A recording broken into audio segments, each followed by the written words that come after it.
What's up, everyone? We are back with another live mock interview session, and this video I'm going to be interviewing Albert, another one of my fellow career coaches. In the last video, he actually helped interview me to help me practice and hone my interview skills, and he gave me really good feedback to work on. So this week we're going to be flipping the tables, and I'm going to be helping him prepare for an upcoming interview.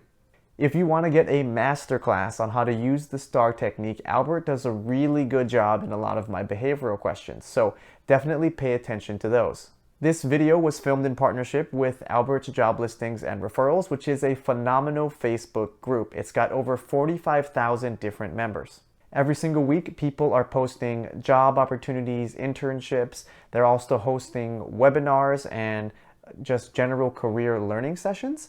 And this is also a fantastic platform for you to grow your network and just pose and ask questions to the community to get answers or advice. If you watch this episode and you're thinking, wow, I want to get some free interview coaching and practice, feel free to DM us, reach out to us on our Facebook page or our LinkedIn page, and we can help you get set up to be one of our next sessions.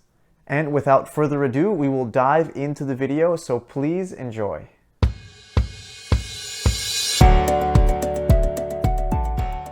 All right. Hello, Albert's List, and welcome.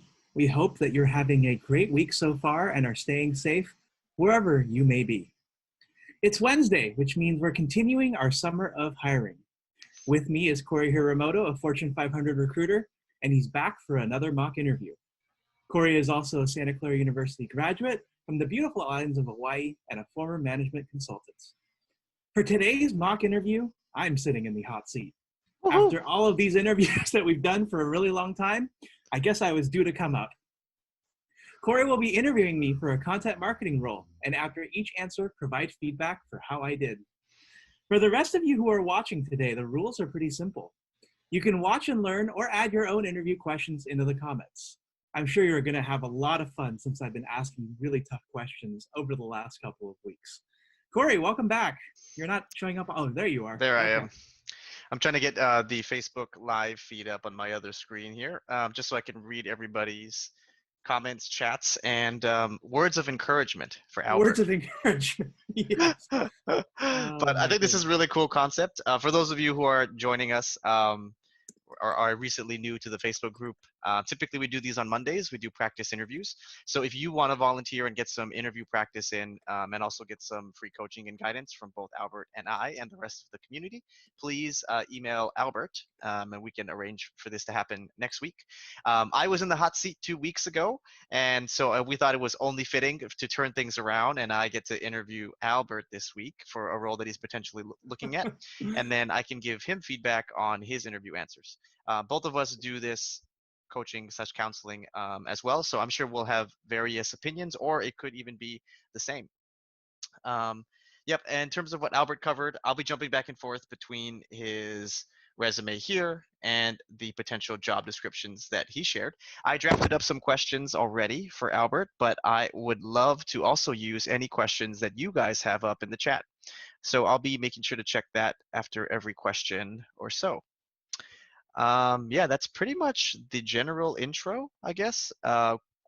If you guys want additional tips and tricks, I do have I have a CareerShakers YouTube channel here where I post videos every week. I'll be posting another video tonight.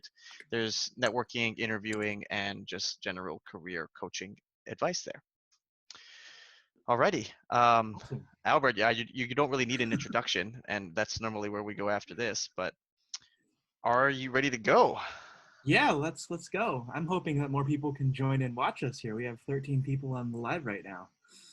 Cool. So come at me, everybody. All right, Yeah. and as always, everybody in the chat, please show some love and encouragement for Albert volunteering himself and putting him up here for all of you to critique and watch, just for your pure entertainment and hopefully learning.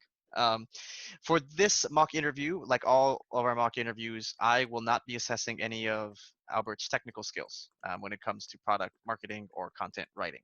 Instead, we will be focusing more on the behavioral style questions that a candidate would get outside of the technical realm. So that way it's very applicable and everyone can kind of take and learn and apply this to your own interview practice.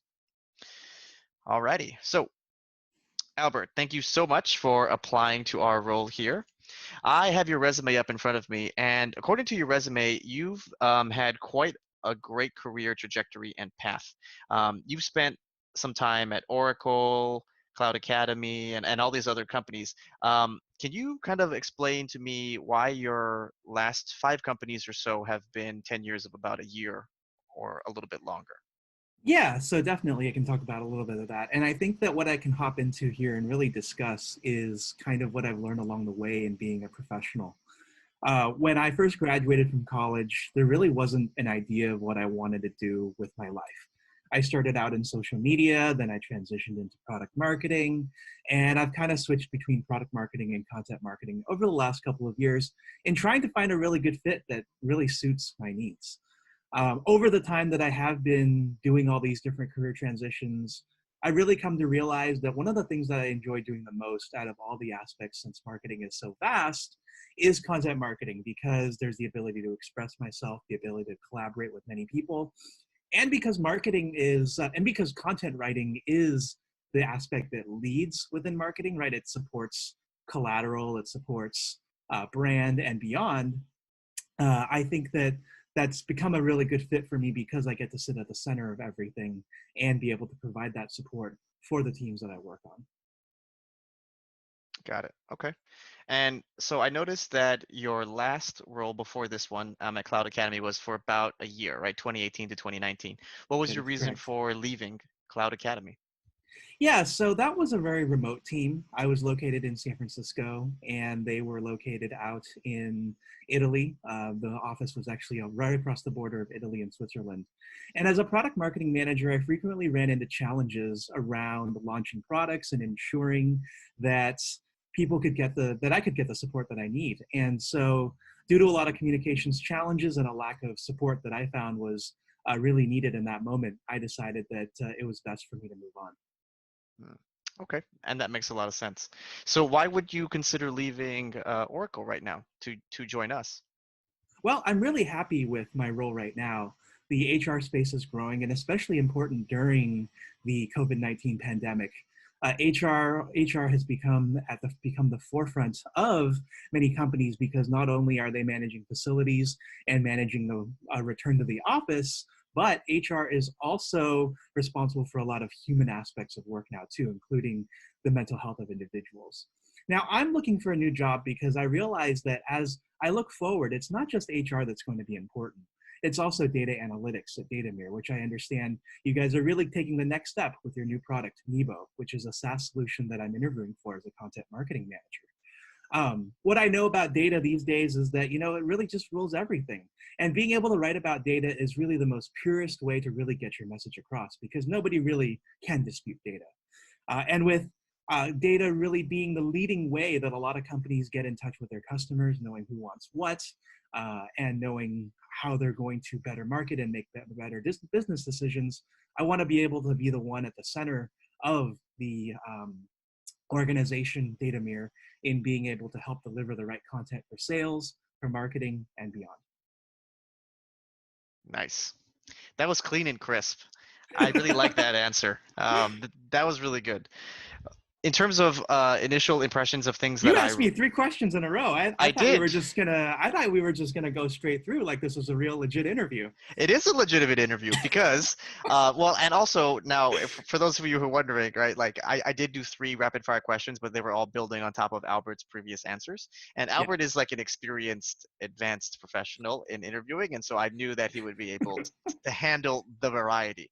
But it is very common, right, especially in more senior level roles. They'll ask you one question, which may lead them down a certain path, and then that may create curiosity for them, and then they'll ask you another question, and then you'll just have to kind of keep building and building and building. And that's kind of what I was trying to do here.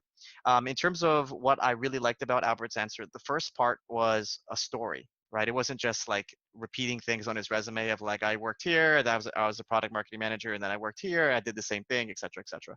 He really weaved in like why he chose to go down this route, because you can see through his resume, which is kind of glitching out right now. I have this weird gap. I promise Albert's resume is properly formatted. um, he has a wide variety of experience, and so he was able to tie that into a nice story to give me confidence about like why he was moving from company to company. Ultimately, it was to gain certain skills, which now makes him, the best fit for this role.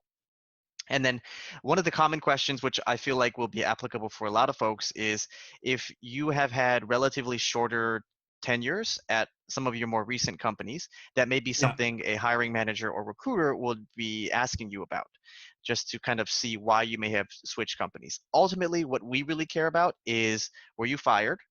With Albert, the answer was no. And second is, okay, if I hire you and take the chance to train and invest you, are you going to stay, or are you also going to leave my company in a year or a year and a half, 2 years? Right now, fortunately, in the Valley, this is very common for, Yeah. especially on the engineering side, for folks to change companies every year or so. So here, it doesn't have that much or that bad of a stigma. However, if we were recruiting in LA, Seattle, New York, Chicago, it would be a harder hill to climb. But Albert had a very good answer. It was more about the team fit, essentially, with his company. It wasn't necessarily anything to do with his performance, and he did a very good job not talking down about his employer, which is a common pitfall that a lot of people fall into. It's like, why'd you leave this company? Everyone there was a jerk. I was promised X, Y, and Z, and I only got X, so I'm unhappy, and that's why I left. Right? It's never a good look to talk down on your previous employer, and Albert did a very good job of turning that into his story as well. So overall, really, really like it. I would have loved a little bit of, like, I guess, qualifications of yourself. Right? Give me something maybe that's not on the resume that also kind of shows your breadth and skill set as a content writer. Mm-hmm. Right? Like, as a part of your story, you did a career change. Now this is what you love because you like to do X, Y, and Z. It reminds me of this project that I did at Oracle earlier this year, where I got to do blah, blah, blah, blah, blah, content creation. And I got a lot of joy from seeing all of the exposure and brand that I built for my company, or something like that. To be Something really totally quick. fair, I didn't really see that opportunity in your question. I think if you Yeah. were to ask me straight out, like, where do you see, like, I guess, rather, what is your proudest project, or one of those things, that would have probably make sense. So yeah. Yeah.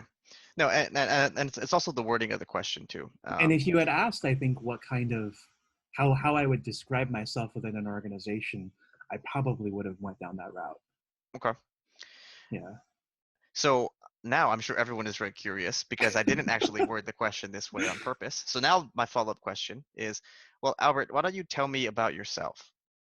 Yeah, so I'm a B2B content marketer. I serve as an interlocutor within the organizations that I work with, often sitting at the center of various stakeholders, including product managers, digital marketing managers, as the individual of record when it comes to content development, content creation, and content strategy. I've had past experience primarily in B2B roles, with experience in HR SaaS, learning and development software, and general cloud computing technologies.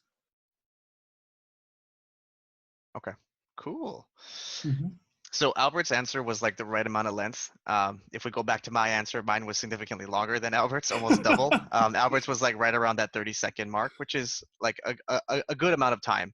Um, and so it was really short, concise. He was also able to tie things that were not immediately relevant from his resume, but turn them in, or I should say, connect them and relate them back to the role itself, right? So in his pitch, Albert talked a lot about his SaaS experience, which makes sense considering what the role is that he's applying for and what this company does. And so he wanted that to be very apparent to me, as like, oh, great, okay, perfect. I'm talking to the right guy. We should probably keep talking, because I want to learn more about Albert's experience. So Good that's stuff. what I liked about it. In general, one of the things that I always recommend folks do, and this is hard because I don't actually work for Datamir, is if you have context about what the role is, and what their specific either problems that they are trying to solve, or the projects that you'd immediately tackle, if you could also weave that into like your tell me about yourself, that also really helps, because that's kind of what the recruiter and hiring manager are asking with this question, is like, okay, is your scope and skill set and experience similar or the same of what I'm looking for in this particular role? Now, obviously, Albert and I couldn't do that because I don't work for this company, but that's just something that I feel like everyone should take away. But Albert was able to do that, as you noticed, when he was talking about his SaaS experience, because he could have talked about all the other products and things that he was doing marketing and content for, but he specifically highlighted those, which is good. Okay, let's check the chat here. Awesome, Albert. Oh, okay. Nancy has a good follow-up question for you. So, Albert, in regards to effectiveness of your marketing content, what are the skill sets or tools that will enable you to deliver effective content? So I would say it depends on the type of project that I'm faced with. I would say that if I'm blogging, then definitely a content management system such as a WordPress platform would be really helpful. If I'm modifying a spreadsheet, if I'm modifying a data sheet or a white paper, having access to product marketing collateral would be pretty important. And so being able to understand the messaging, being able to have access to interviewers, people to interview on the product management team, and so forth. Um, so yeah, I think it would. I think this question would probably need to be a little bit more specific around the type of project, because I do a lot of projects that go around whether it's putting a blog up, sending out a newsletter, copy editing web content, data sheet content, etc. Trying to understand what this question was designed to ask you. What is the skill set / tool that will enable you to deliver such effective content? Okay, I think basically what this question is probably, and Nancy, feel free to correct me in the chat, but I think ultimately what she's basically trying to ask you is like, how do you create effective marketing content? What are the tools or strategies that you use? Yeah. So I believe this is probably asking for some type of example. So I'm going to follow up by Uh-huh, saying, uh-huh. can you give me an example of a time where you created, in your opinion, an effective marketing or marketing campaign, or what's the appropriate word for this? Content strategy. Aha, content strategy, an effective content strategy. Yeah, so I would say that my whole first year at Oracle was an example of effective content strategy. They had a blog that was pretty much untouched or really sparsely touched for the past year. And what they were looking for was for someone to come in and really put their hand at it and really revive the Oracle Cloud HCM brand. And so what I've done over the last year plus is collaborate with external writers, collaborate with internal writers, as well as the development of a content calendar, and also form an alignment with other organizations, since there's a lot of crossover with the kind of software that Oracle sells. So for example, I've engaged with the finance team, I've engaged with customer experience, all technology pillars that Oracle offers software in today. And so as a result of that and some really good collaboration and some targeted content, we've been able to see our traffic to the blog site increase by 24% year over year. In addition to that, we've also been recognized internally by the team that manages the whole entire blog program. And we've also had our content featured in organization-wide newsletters. I like that answer too. It's great. Star technique, well utilized. ST and A, and the R was the part that I always try and listen and hone in on. And Albert did a really good job of actually expanding more on that. And it was almost the same time length as the rest of his answer, which is great because especially Datamir is a data-driven company, and so I definitely wanted to listen for any data-driven results, and that was the first thing he led with, increasing traffic to the blog by 24%. And then he did a really good job of highlighting his quote-unquote technical skills, right? Like giving me confidence that if I were to hire Albert and not pay attention to what he does, would he be able to execute his role? I'm not a content marketer, but based on what Albert is saying, I feel pretty confident, right? And I got that level of confidence because he's able to outline the different tools and systems in which he would be using or is comfortable with. He already knows who his cross-functional partners will be, and both upstream and downstream dependent. So that's kind of what I got from that. If this was the first call, I'd hopefully be going on to the next round. Yes, he would be moving forward at this point in time. Yeah. Oh, sounds like I was able to get what Nancy was looking for. Perfect. Okay. Albert is What do you doing got for great. me, No Nicholas? surprise. No surprise. Okay, so next question. And this is another interview, resume-based question. So, Albert, I see you graduated from the fantastic Santa Clara University. Great, great school. You graduated, I believe, in 2010, and Yep, then the first role listed on your resume starts in 2013, or 2011 oh, actually. 2011. Yeah. 2011. So, did you immediately start working at Cisco after you graduated? So my resume is a representation of what I've done that's relevant to my career. I did have a role in between graduation and the beginning of 2011. That was as as a Salesforce consultant. And so I'm not really, going for Salesforce consulting roles these days. I've decided to omit that role for the sake of brevity and clarity on my resume. Hmm. Got it. And why did you choose to pursue like a Salesforce role when you first graduated? It was a really tough market when I first came out of school, and as a scrappy new graduate, I had to pretty much go and find whatever was out there at the time. And so this role, this initial Salesforce consultancy role, was a subcontract role with a person who was a Salesforce expert. And so it had the opportunity for me to work from home, to possibly even get certified. And it was a very intriguing role because I had majored in information systems and I thought it might be a really great next step. Um, in the long term, however, it's really shown to me that I think I prefer marketing, the ability to express myself, to write. And so that's kind of where my career has gone instead. Um, and that's where I am today. Okay. Would you feel like there were any skills that you picked up from that experience that can translate over into what you do now? Definitely. So, as when you work in tech, the marketing work that you do often intersects with what engineers are trying to do on a regular basis, right? In that engineers are developing technologies and they're trying to bring new innovations to market. But if they were to go out into the market and communicate in that technical lingo, the general customer would not really understand what's coming out of their mouth. And so, one of the things that I've been able to take from this initial technical experience is to be able to take what engineers and more technical colleagues are trying to tell me and convert that into everyday person speak. And so that's something that sales can end up using and when they go to market, so that people who are our audiences, blogs, websites, etc., don't feel as intimidated. Boom, nailed it. There we go. Awesome. So for those of you who are wondering why I asked this question, depending on how you designed and wrote your resume, you may have done it like how Albert did. You may omit some roles that you've done prior to whatever it is that you're applying to because it may not be relevant, or you don't want your resume to be too long, et cetera, et cetera. Now, people may notice that there's a gap in your experience and they may ask you about it. So that's ultimately what I was trying to have Albert simulate for everybody, in terms of an appropriate answer. Basically, you would want to show that you were doing something, not just watching Netflix. Or was Netflix around in 2010?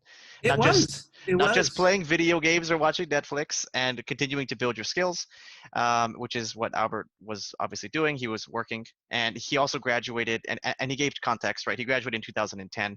The economy was slowly starting to pick back up again. At that point in time, but it also wasn't the strongest job market. And so it's easy for a recruiter / hiring manager to sympathize with Albert's career choice and path. Um, not a lot of areas to improve. If anything, I would say if he could anticipate my follow-up question, which was going to be, what did you learn from your Salesforce role that would be applicable to your role today? But it's not like a make or break point. And then if he wanted to like elevate the answer, if he had like give me a quick example of a time where he was able to translate something highly technical into something a little bit easier into a marketing campaign or some type of content generation, and as a The whole result of that, notion of it had a cloud was big. the whole notion of cloud was a very new thing back in 2010. We talk about cloud like it's just anything these days, but back in 2010, calling yourself a cloud application was actually a pretty big deal. Hmm. Right. Yeah, Yeah. just to think that was 10 years ago. I mean, that was the iPhone was barely 3 years old. We didn't have the App Store yet. Yeah, yeah. Times have changed and evolved. All right, let's check the chat here. Albert's I'm just looking ask some forward. questions. I want people to ask me some tough questions. I want to hear what people have to say. So Yeah, go. everyone, don't be shy. Feel free to chime in, especially if you don't like my questions that I'm asking Albert. Feel free to let me know what else I should be asking him. Yeah. Okay, so Albert, super excited to talk to you today. What, or I should say, how familiar are you with our company, Datamere, and our product? Yeah, so I've done a little bit of research. I've gone on Crunchbase, and I've also had a colleague who's a friend who's actually worked for you guys before in sales. And what I understand is that you guys have initially started out um, as a sort of a data analytics platform that was running on, I forget the name of that particular cloud platform. But in recent times, you've transitioned into creating your own on-premises software, and in this case, it would be the tool called Nebo, which is a virtual analytics hub. And you guys are essentially working to serve data scientists who want to get more out of their data and be able to make better business decisions. Awesome. It sounds like you're very familiar with our company and our target customer base. So, if I were to hire you, what Mhm. would be the long-term content strategy that you would develop for our company and our product, Nebo? Yeah, so I would develop a strategy that is very much in alignment with our sales and our product management teams and their strategies going over the next couple of years. And so if you were to hire me starting today, it would be an initial set of interviews to understand from the product management side what they see as the vision for Datamere going forward, particularly the Nebo tool, and what sort of things that they've seen from customers, what they've seen from sales as they've been in the field, to have a better understanding of what types of content that we need to create to really facilitate that buyer journey. I would then speak to sales because sales may need a refresh on their content. They need to understand what it is that they need to move forward and to be able to close deals, whether it's the creation of new case studies, the creation of new branded content. And then after kind of creating and populating a content calendar that way, I believe the next step I would take would be to look at what I have for the rest of the year and look at holidays, look at different types of things, whether it's we have conferences, and really build my calendar around that. And then if there's an opportunity here to also cross collaborate with the campaigns team, also check in with the campaigns team to make sure we're aligned on that as well so that I can become a part of their process and ultimately everybody would be running closely together. Okay, great. It sounds like you're going to be doing a lot of intake and check-in meetings to understand where these certain teams are currently in their overall life cycle. What unique or creative ideas do you think you would be able to bring to the table? Yeah, so I would say that every single type of content has its own particular type of use. And that would be the beginning of my content audit, having not looked too much further beyond your website and some of your social channels. I would say that one thing that I would experiment with more is always video. People find technical concepts already fairly complex. And so it's important to be able to share those complexities in a much simple manner, and video is the way to do it. Obviously, every single type of asset that we create, whether it's a white paper, a blog, a social media post, is probably going to be a part of a greater campaign asset in general. And so we can distribute those assets into every single channel that we end up using because every single channel deserves a certain kind of message. Um, does that answer your question? Hmm. It does. Okay, great. And one last question is how are you planning on measuring success for your content? What's the word I use? Content strategy, long-term content strategy. Yeah, so I think that there's generally two ways to measure success. One is vanity, and one is ultimately what influences the bottom line. So first, I'll start with kind of vanity metrics, and I assume that as a company that functions online, you probably have different types of analytics tools, whether it's Adobe Analytics or Google Analytics, to measure the click-through rate, the entry and the exit of people and different types of content, as well as understanding the demographics of what people do. And so that'll kind of give me a general idea of what it is that people are receptive to and what people want to understand more of. Then it'll come to the actual nuts and bolts, right? So we're all here to make money at the end of the day, and I'm hoping that as a cog in this machine, as a member of the team, that I have the opportunity to influence ultimately leads, new sales, and that my content can be used within the sales cycle to influence what buyers want to do. And so ultimately at the end of the year, those are kind of the two areas that I would want to be held to.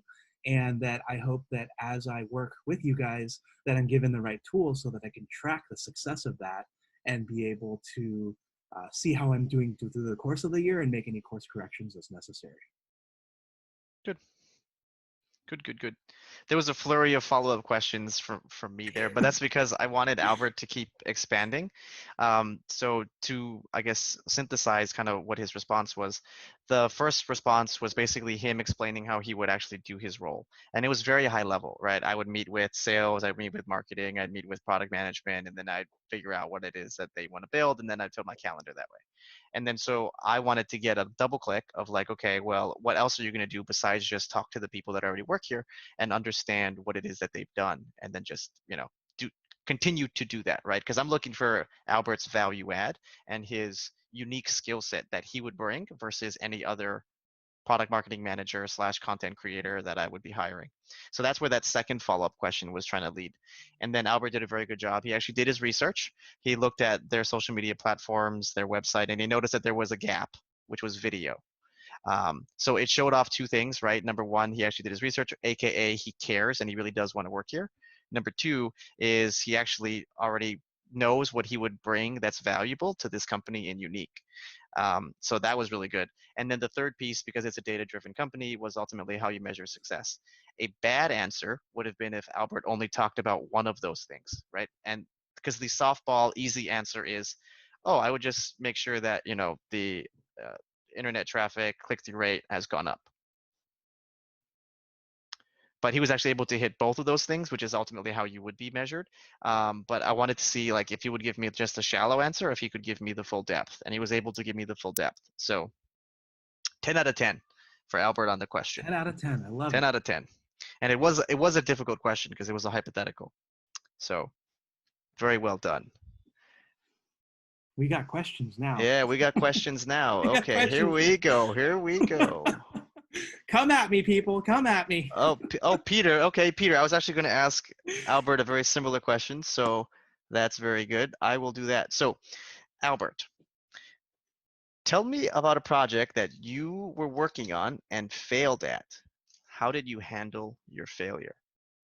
Yeah, so earlier this year at Oracle, the company was looking to do a refresh of their websites. And one thing that I had never really done prior to this particular role that I'm in now was to write for the web. Writing for websites is a lot different than writing for blogs, writing for long form and short form collateral. And as I went through this experience, I realized that I didn't do very well because I hadn't actually paid attention to the messaging that I was put under for the product that I was working under for the first 8 to 9 months. It was a really embarrassing situation. The senior vice president was involved on this project, and I was the one co-leading it. And so it was very embarrassing because she noticed that I had a lot of gaps, even though she understood that I don't have that much exposure to the product messaging and that things would probably be okay. So in response to this, what I went ahead and did over the next couple of months was to get a better handle on the messaging. I created note cards, I practiced with my colleagues, and ultimately I became pretty good at the messaging and presented to a couple, to my boss, and also was able to share with my boss what I had learned. And even as of last week's one-on-one, she was able to give me kudos for the work that I had put in since. And so if I were asked again to put together and help edit our product website, it's something that I'm pretty confident that I would succeed at. Okay. If you guys want a masterclass on how to use the STAR technique or the CAR technique, whichever one you guys are familiar with or comfortable with, you guys should keep rewatching this video because Albert was able to go through the entire thing in perfect succession. I don't think I need to recap any of that. The only piece that I was curious about is, Albert, why did you choose to use this example? Oh, that's a good question. I think that product messaging is one of the most important pieces. It's very fundamental when it comes to what a company wants to offer its customers and how customers get into the door. And to not know your messaging is almost sacrilege, especially if you're in a product marketing team in the first place. And so I want to highlight the fact that I came from pretty much the bottom and the brink to being respectable again for something that was really important to my boss and my boss's boss. Okay. So when you folks are practicing your interviews and even doing your interviews, right? I think about it like there's two parts to your answer. The first is the answer selection, which is what I just asked Albert about, and the second is your actual delivery of the answer. So Yeah. in this case, and I would love to hear Albert's thoughts on this too. Mm-hmm. Do you think it's risky to admit a failure that is somewhat critical to your role? I don't think admitting a failure is important. I think that if you only admit that you failed, but you don't discuss what you did to rectify the situation, then that's when you're in trouble. I think that one thing I've just noticed in life, because I mean, if just to get totally out of interview mode here, I've been laid off and fired more times than I can count. It always comes down to what I'd like to call a transition in behavior change, because we're always going to default to making mistakes. We're all human at work. And we all have things that we're going to do wrong. We might screw up something. And, especially in marketing, right? Every single boss I've had is like, we're in marketing. We're not doing brain surgery. And that's true, because in brain surgery, if you do something wrong, then literally somebody dies on your operating table, and that's really bad. But when it comes to my career, I would say that admitting a mistake is okay, because we all make mistakes, especially when it's writing and everything is so subjective. Some people might consider stuff mistakes, some people might not. And ultimately, if you show that you did what you did to turn things around, then I think you're okay. In past jobs of mine, I've made mistakes and I've just kept going and I didn't turn around, and that's ultimately why I would be shown the door. Hmm. Okay, great perspective for everyone. I think, especially when you get any type of, tell me about your recent failure, what's your greatest weakness. Very similar approach Yeah, that very similar approach. that Albert took. Okay. All right. Let's And I see. would say that goes for probably 95% of everyone who's on Albert's list. I don't know that we have any medical professionals or doctors per se. But if you are one of those people, then yes, accuracy and precision matters. But if you're somebody who's an accountant or whatever, or a content writer, actually probably accountants need to be accurate. If you're a designer, I mean, it's okay to have a little bit of that leeway if you're given feedback that is basically big red flashing lights that says you need to change or else, and it's not quite there at that yet in like the form of a performance improvement plan. Then Hmm. you're good. Make those changes, continue gathering feedback, and you'll be okay. Okay. Yeah. Wise words from Coach Albert. Okay. Danish has a question for you, and this is a good one actually. And I just want to preface this by saying everyone should always be thinking about this whenever you are either writing your resume, networking, doing an elevator pitch, or interviewing. This should always be at the back of your mind, and that should help you frame how you answer all the questions, specifically the result part of your answer. So the question is, Albert, what do you think makes you different than any other candidate? What makes you stick out from the rest? Yeah, that's a great question. I think that this comes down to two things. The first piece is that when I look at a lot of content marketing these days, I see a role that's extremely siloed. You usually have product marketing sitting here, and then you have content and product, and then content marketing sitting off over there. And as a writer, I think that in order to truly grasp the product and truly get the most out of a company being at its very best, you need to involve as many people as possible. And so over at Oracle in the last year here, I've been able to open channels of communication between us and corporate social media, different software pillars, Oracle University, which is the education that we offer for people who want to get certified, and so much more. And that's benefited our organization so much because it brings that added level of visibility in a company that's really helpful for 138,000 people. And so when it comes down to that, being able to connect with others and being able to network with others and build the brand of the business unit is important at the end of the day, because once you build those relationships, people may see you as indispensable depending on the content that you put out and the work that you put out. And when it comes to tough times at companies, they'll definitely have a higher desire to keep you, and further to that, also realize the value that comes out of what you do. The second piece that sets me apart is that I also go beyond content. So if you look down my resume, there's also work in community management, a little bit of product marketing, and also being able to volunteer in the community. And those are all things I'm passionate about as well. And so since you do look like you might be a smaller company, since you are a startup at Series C, if there is a need to expand my role into any other areas, that is something that I'm very comfortable with doing.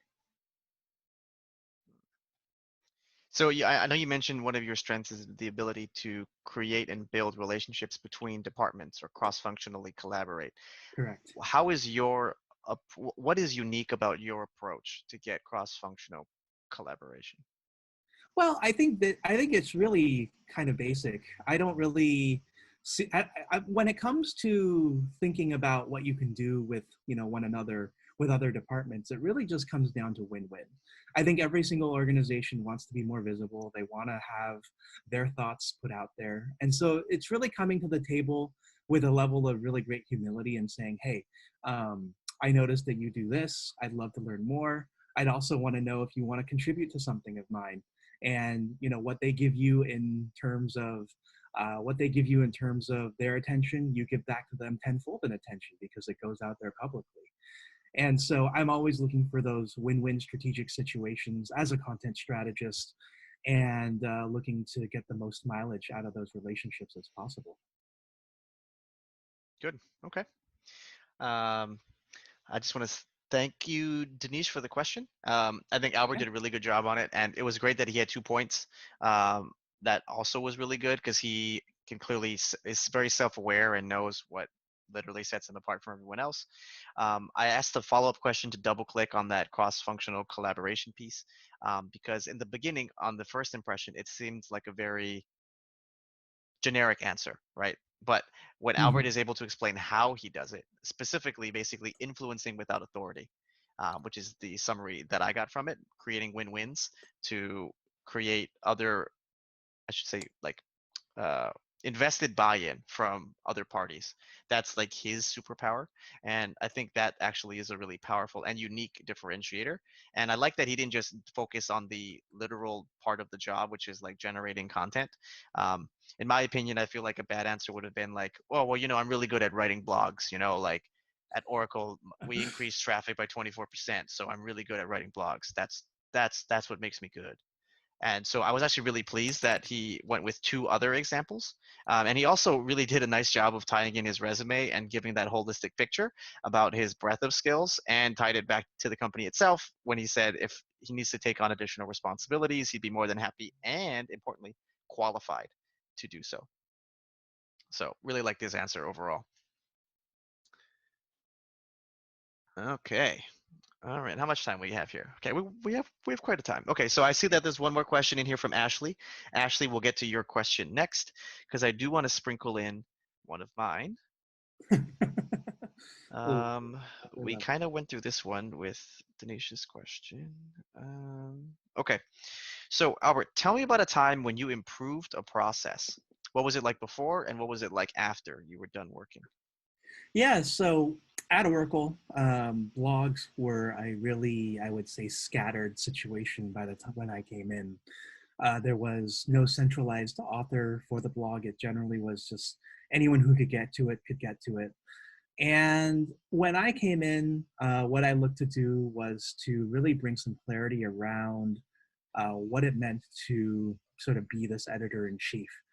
And so thankfully, Oracle is willing to invest in tools. At first it was Asana, now it's Rike.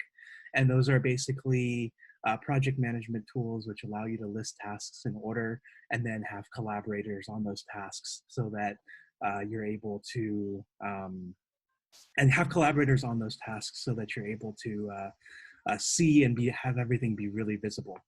And so in the time that I've been at Oracle since I started doing all of this, as you know, I mentioned that traffic has gone up 24.7%, but productivity has also gone up as well. We went from writing something like 30 blogs the previous year to 149 in the previous fiscal year. When in the time that I was there. And so that's also contributed to our credibility in the organization. It's allowed us to attract new writers, and it's also allowed us to create more collaboration points. Demand generation is more interested in working with us and looping us in on projects. Field marketing wants to talk to us, and also even organizations outside of us. So other teams also want to be involved in our products too, in our content, excuse me. And so that's just indicative of the fact that everyone wants to kind of work with a winner. And so when you create that process, winning is what happens. So how did you end up centralizing it under one, I guess, main editor-in-chief? Like, what is the actual process like? Oh yeah. What any writer would do is they would send me content. I go through a couple rounds of copy editing. I then run the content by our Content Central team, which makes sure that it's ready for publication and that it's also that it won't raise any PR flags. And then after that, I go ahead and I publish it to the blog platform. Usually I schedule it a couple weeks in advance so I can work on other content projects. And then once that blog publishes, I go through a distribution process where I share it among different Slack channels. I send it out to the corporate and business pillar social media team, and then I also submit it to a couple of newsletters. And so that's just something that goes on a weekly basis, and just something that we've implemented in the last year, and the process has worked out quite well. And what was new that you added versus what was already existing? I think me as a person was pretty much the new addition that changed everything, because before there was no centralized individual to think up of a process to help people copy edit. A lot of people were just writing things and sending them over, and the formatting wasn't there and the standards weren't there. And so I've created standards over the last couple of months too, including, having a picture within a blog post, linking back using SEO, linking to our product website, and then also so things like that. And so that ultimately also was something that wasn't considered before. Okay, cool. Yeah. So, I feel like that was a weaker answer. it wasn't as good as the previous ones, but it wasn't bad. I mean, Yeah. it wasn't a weak answer.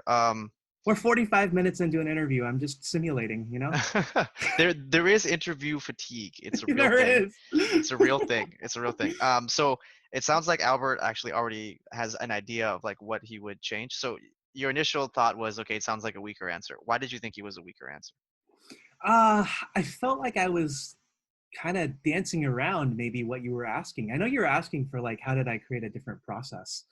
And I was just thinking like, yeah, before I came into the company I work at now, everything was definitely very scattered around. There wasn't that much organization, and pretty much my existence forced organization, because that's pretty much what I was being measured on. If I couldn't be the strategist, if I couldn't be the person of record to be that editor-in-chief, then hiring me would have been a waste of money. Yeah. Okay. So there's two learnings that I wanted to point out for everyone. The first is, if you notice, all of Albert's answers have been from Oracle, and that's actually a good thing. You want to keep your answers and examples, I should say, not all answers, examples for any like behavioral based question as recent as possible. The reason being is, if you share something from like 5 years ago or like 2 companies ago, right, then we're already going to be thinking like, why hasn't he shared anything from his current job? Like, what is he doing at his current role that he doesn't feel like is either impactful enough or is appropriate to share? So I like that Albert's immediate, or I guess, answer selection has all been very recent, which is something I feel like everyone should keep in mind when you are going through all these interviews, especially if you have multiple rounds, because you can't use the same example multiple times. So you may want to be a little bit strategic in terms of which answers you select. The other piece I wanted to talk about is how I was trying to get Albert to explain, because I couldn't really understand because I don't have a marketing background, like what was the part of the process that he actually changed. Because in the beginning it sounded like there What was if there was no no process process. and now there is Yeah, one? because in the beginning it sounded like there was no process, and then they hired Albert, and then now there was this process which he was explaining to me, right? He gets content, he reviews it, he shares it with some team, blah blah blah, goes up to the post, etc., etc. And then, but when I had Albert double click down, like, okay, so what was there before and what was there now? Like, what essentially did you add? That was the part where I got a little bit confused, in terms of like what it was that you had added or changed to the overall process piece. But you were able to kind of pick that out, and I think that just had to do with like how you worded it. Yeah. I'm sure you actually changed a lot. It's just that I couldn't understand and interpret what it was that you changed. Yeah. But that's normal with interview fatigue, right? Like Interview that's just kind of what fatigue. happens. Okay. Yeah. Cool. Man, these questions are flowing in. Okay, Ashley, let's circle back to your question. Do you need a water break, Albert, or are you good? I'm good. I'm good. I'm good. I'm good. Okay. Albert, did your previous boss ask you to take over more than your general responsibilities? No. Will you say yes to work on something that is not familiar to you I and would say so. Yeah. need to learn what you are assigned? Yes. No and yes. Um, Ashley, I believe you would want him to give you an example. So can you give me an example of a time where you've had to learn something that you were not familiar with? A time that I've had to learn something that I was not familiar with. I mean, I feel like with all these different jobs I've gone into, that yes. So yeah, back 2 jobs ago at a company called Proficient, I was responsible for marketing a lot of different cloud solutions. And so these were complicated cloud solutions like Amazon Web Services, Microsoft Azure. And so with AWS being as wide and expansive as it was, I took it to myself to actually learn some of this technology. And so I went in and got AWS certified in one of their easier certifications for, I think, total cost of ownership around what it means to actually own an Amazon Web Services technology for your organization. And so that involved a lot of learning. I stayed late at work. And ultimately, I did pass their certification, and it actually was quite impressive to the leaders of the business units that I worked with because they didn't expect me to go that far. That's a good answer. Well, I guess that's nothing really to point out other than the fact that he had a really good concrete example of a time when he went above and beyond the Call of Duty. So love it. I think if anything, the question is designed to understand, like, can you, I don't want to use like my company term for it, but like, I can't think of anything else. Navigate ambiguity. Navigate. I think I know Yeah. the term you're referring to, but yes. Yeah. I guess adaptability, maybe. Yeah. So I think that's probably what Ashley's question was designed I think to going do. above and beyond the Call of Duty is a good one. Yeah. Yeah. Yeah. Tammy has a question. Okay. Tammy, What does Tammy ask me? You asked a lot of questions. I'm gonna pick one of them. Let's see.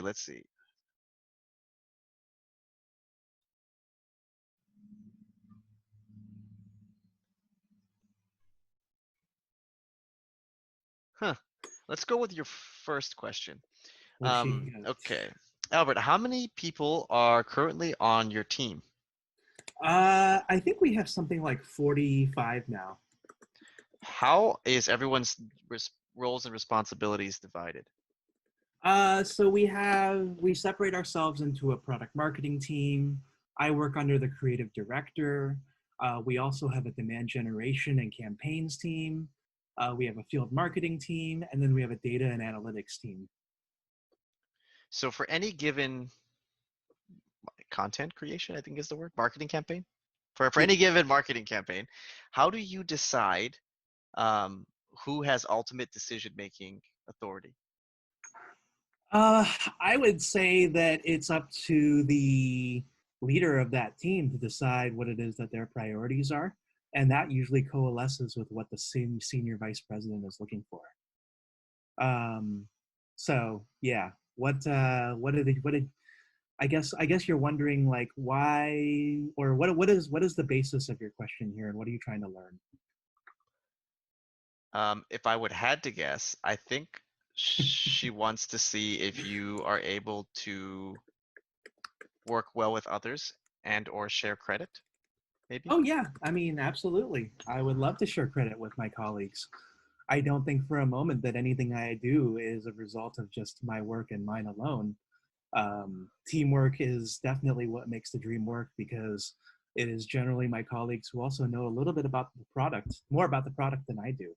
And so having them help me is very good for, um, having them help me is very good for being able to be successful.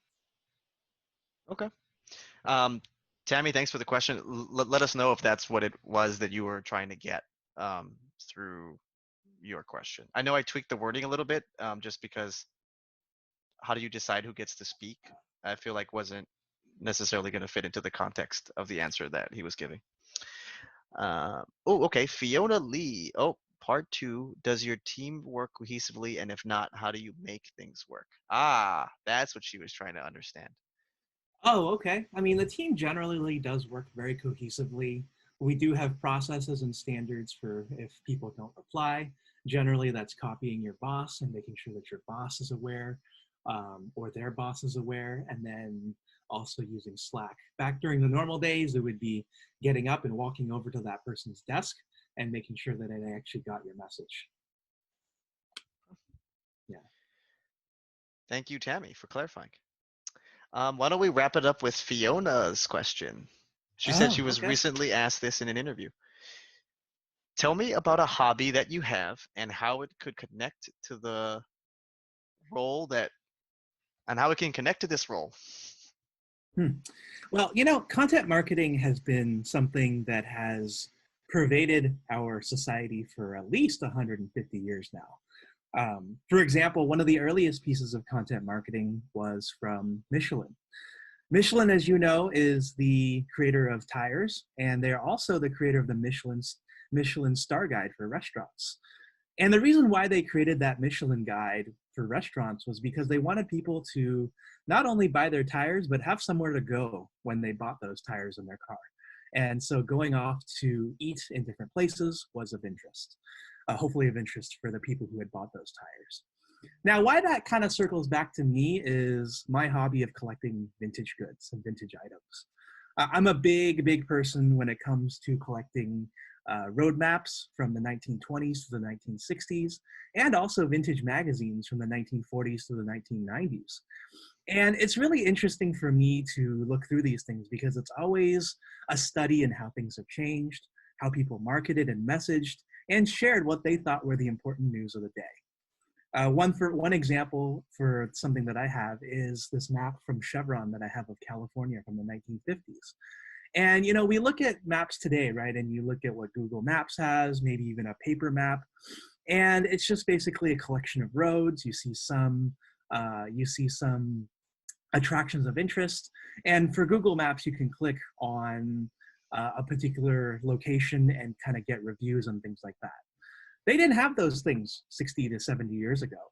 So instead, they put in the infold of these maps a lot of like really cute graphics of redwood trees and Half Dome and the beach and such. And that in itself was content marketing because it told people, hey, this is where you can go. And they didn't call them, I think, road maps at the time either. They called them touring maps. Because back in the day, you didn't just go out for a drive to go from point A to point B, you went out to actually see the world. And so I think by taking clues from the past, definitely can apply them to the present and the future, because it really reminds you how human you need to be. while technology definitely takes over for a lot of what it is that we're trying to do today, and that's no different with what you're trying to do here with Data Mirror and trying to build a data analytics practice, being able to tell the story of that data, whether it's good news, bad news, neutral news, to help make better business decisions, is kind of like the content that we created 70 years ago so that people could find their direction in life.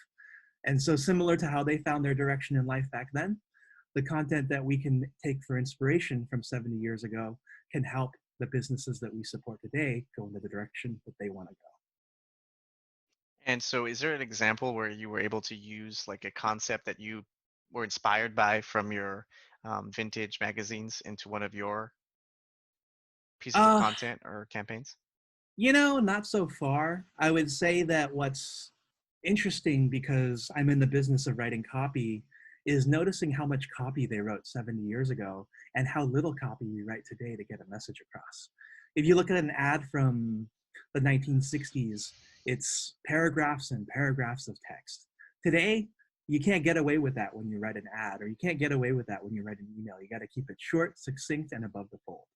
And so I think the lesson that I've taken, though I've not taken any, I think, specific writing inspiration, is to keep it short and keep it brief, because people can always figure out more on their own today versus back then. Okay. Um, Thanks, Fiona, for the question. She says, as a fellow antique nerd, I'm loving the answer. That's awesome. That is so cool. Um, yeah, I think it was an interesting question. I was actually surprised you went with that answer. I thought you were going to talk about Albert's list. Oh, Um, okay. just because, from my perspective, right, the ultimate like so what of this question is the end of it, right? Which is how are you Yeah. applying it to the role in which, in this case, you're applying for. If this was an HR software company, I would definitely do it. And I did do this for my interview at Oracle, where I mentioned that. And so if I were to change it around and over an HR software company, I might say something along the lines of, um, so on the side, I also manage Albert's List, and one of the things that really draws me to your company is your interest in creating innovative solutions for human resources. And as a person who witnesses 44,000 job seekers, hiring managers, recruiters, and career coaches every day, I see the challenges and the pain that they face in communication, in onboarding, in just career development in general, especially during these rough times. And so if you decide to hire me, I will take the perspective I've learned there and I will meld that perspective with what I've gained here. And I think that with my influence on both sides, I'll be able to create content that will ultimately help everyone involved in the hiring process and create a better world for us all, especially as we navigate 52.1 million people unemployed. I think that's for sure like a perfect like slam dunk answer for any like HR software company. Yeah. I actually think though you could even if you wanted to, you could even well I guess firstly we should acknowledge the fact that your story element to your original answer about your uh, magazines Yeah. and other antiques, the story element of that I think is awesome. Yeah. If anyone wants to like use that as a template for like how you create a good story, that is phenomenal. Yeah. I just want to acknowledge that. But my other thing that I was just going to have called out was I actually think you could use Albert's list to answer this question regardless of whether or not it's an HR SaaS company, right? Because Yeah. you could just spin it because the ultimate thing is okay, what are you doing and how does it apply to your current role?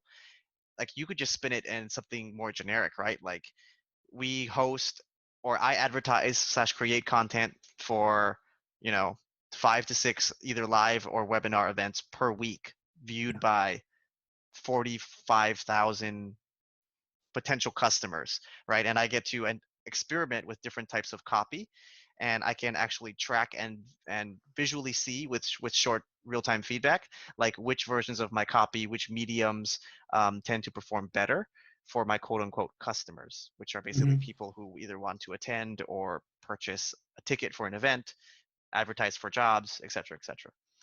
Um, that's just kind of my 2 cents. But great question, Fiona. Thanks for sharing that one. Cool. Cool. Cool.